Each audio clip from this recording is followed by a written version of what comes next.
What up, world? It's your boy Chuck with Gil, aka Charles Brown, back again with another Talking Facts. But first, I want to ask you, are you good? If you're sure you're good, hit that like button, hit that subscribe button. Make sure you hit that notification bell so you can get notified on all the upcoming episodes, all right? Juneteenth has been approved by the President of the United States as a national holiday. And this, as you would assume it did, drove some people absolutely insane with anger, hate, frustration, and downright disgust. And one of those people is America's favorite coon by the name of Candace Owens, right? I don't throw around the word coon too often, but when we're going to discuss Candace Owens, there is no other word that we can say that's going to make any sense, that's going to fit so perfectly. I think she is America's favorite coon, and I think she enjoys it and embraces it. The darkest house nigga I've ever seen. And this is a person who has zero morals and respect for her people and spouts some of the most ridiculous gibberish for someone who used to be a Democrat, and now they claim that they are a whatever she is at this point, because it's not, I don't know what it is. It's just some weird stuff. And anything that we say that is good for us, she's going to find the opposite of it to pander to her quote-unquote constituents, who really ain't constituents. They hate her just as much as they hate everybody else. But since she's spouting and doing their dirty work for them by entering their racist and white supremacist rhetoric into the lexicon, she is by default their favorite. So with no further ado, I want to discuss what she did again, because I really don't like talking about this chick. I'm talking about two people that I don't like talking about, because they both are narcissistic and very reactionary just for shock value. And it's all a game to these two, and they play with a lot of different topics that are really not to be played with, but they do it for the attention. Now, with that being said, one of those rare times where you cheer for Azealia Banks is when she's clapping back at a well-known, disgusting, self-hating coon such as Candace Owens. And I don't use those words lightly. I know I'm saying exactly what I mean to say. These are not words that I would apologize for some reason in the future, or I would take back. I would never take back, because she fits these. She is the dictionary definition of a self-hating black person who does what they want to do to get paid by white people against their own people, which is in essence a coon. So for some reason, Candace Owens came out saying that Juneteenth is so lame. Democrats really need to stop trying to repackage segregation. I'll be celebrating July 4th and July 4th only. I'm American, end quote. That was her tweet, which got retweeted thousands of times by other, I'm gonna go and put it, say 80 to 90% of the retweets were by racist people, and or people who think that they're fake woke, which they're not woke at all. If you're repeating something like that, if you think the 4th of July makes you some kind of American, then I think you got it all twisted up, because the actual song is talking about, if you go into the song, the third verse, the quote-unquote third verse that they took out, is talking about how he's going to kill every black person who fought in that war for their freedom. So the black people joined the British because they were promised that they would be freed if they won the war, right? So the black people fought on the side of the North and whatever, and the black people fought against the South to gain their freedom, right? Now, that meant they were still slaves. The song in and of itself is telling you, the Star Spangled Banner, that the author was so upset by this that he was going to catch and hang every single black person who decided to fight for their freedom, which he called them traitors.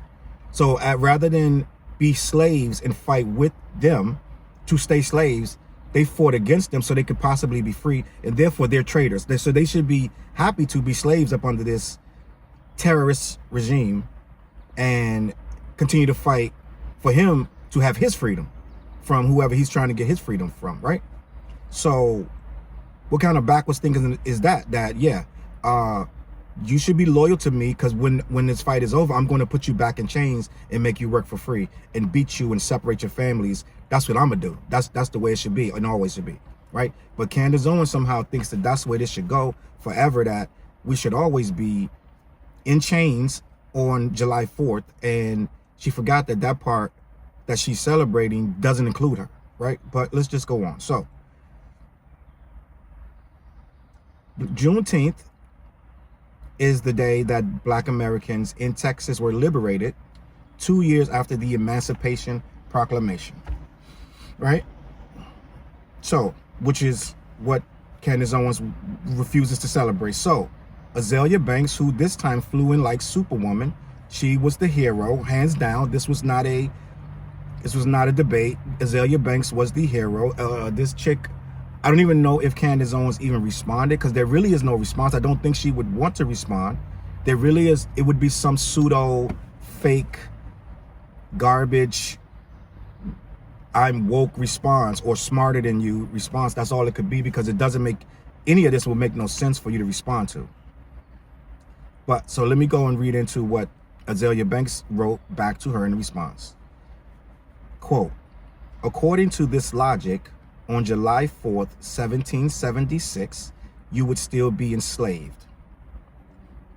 Most likely on the verge of starvation due to America's food supply having been prioritized for the war, while you hand-sewed American flags and struggled to wet nurse some depressed 24-year-old white widow's sickly child until your nipples were chafed and dry. Wherefore you would be whipped by her 80-year-old uncle for your own malnourishment and inability to produce milk, then sent to toil over a wood-burning stove, blistering your hands while being forced to make a peasantly meal of biscuits and gravy. Then she put, you'd be watched closely by her irate, sunburned, and whiskey-soaked 80-year-old uncle to be sure you did not sneak a single biscuit or fingerful for yourself. After you watched everyone eat, you will be sent to do the cleaning up. Your last task will be brushing the stressed, balding white widow's hair to prepare her for sleeping. A deep rest in her comfortable canopy bed. Next, your final descent down the stairs and out the back door, where you proudly sleep on a bed-bug infested pile of hay in a 6x4 cabin you share with 4 other slaves. She also had another tweet that followed up that basically said, when the woman awoke in the morning with clumps of her hair stuck to the brush, she would call you the reason that her hair's falling out and call you a witch and have you hung and strung up.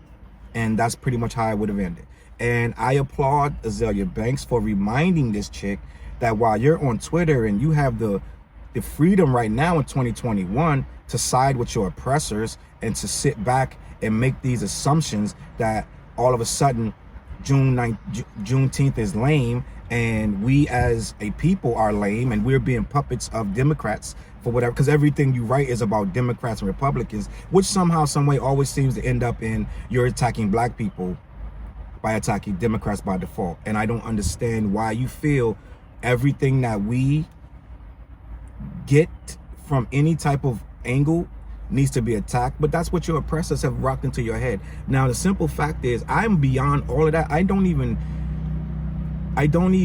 feed into Candace Owens at this point, because unlike most people, I see beyond. It's like when you saw The Wizard of Oz and there was a curtain. The wizard was so big and mighty and powerful, and he did all these things, and he said all these things, and he made all these rules, and all these people believed everything he said. But when you understood, when you went behind the curtain, you saw this little frail man. What it is with Candace Owens is not dumb by any stretch. Candace Owens does not believe the shit she's saying. What it is with Candace Owens is, Candace Owens needs money.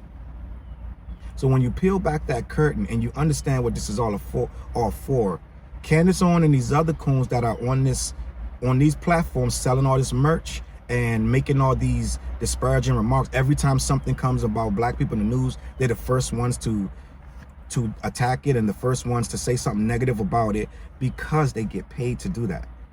They take white supremacists' money, pocket it, and pay their bills. So no one's, I'm not gonna say no one, but most people that are smart, they understand clearly that this is not Candace Owens isn't doing this because she wants to. She's doing this. This is her job at this point.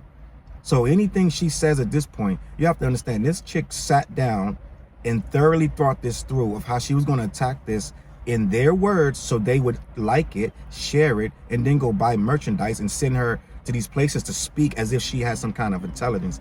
Candace Owens would never debate someone with real intelligence. She would never sit down with someone like a Roland Martin or someone like that to actually have these debates, right? Because she knows it's nonsense, the stuff that she says.